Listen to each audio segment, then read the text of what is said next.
Alright, so for the 2006 R1, guys, I'm going to show you how to remove that little guy right there, or to replace that one.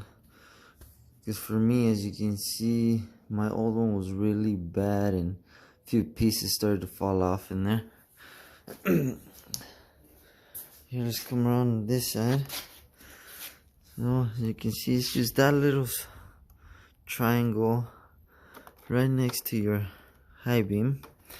You can just pop that open a little bit.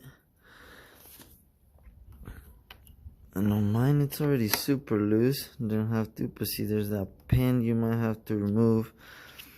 Alright, I unscrewed this right here already to try and remove that, but I found out mine was already loose. So once you get that out the way, now we're gonna try and pull this guy out.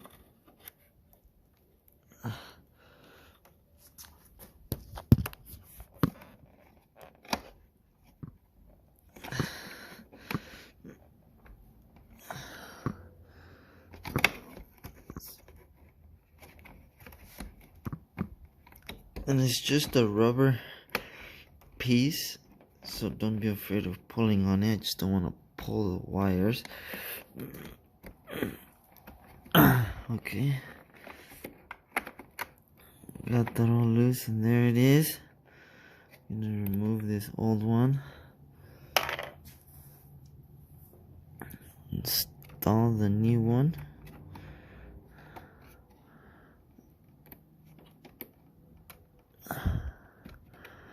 Okay, now before we put it back in, I'm gonna turn your key, make sure it turns on. And as you can see, mine did not.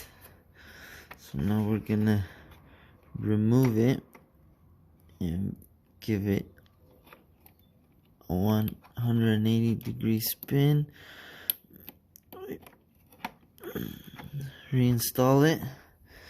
Turn the key one more time. And there it is. Okay, turn that off. Let's put this thing back in there. And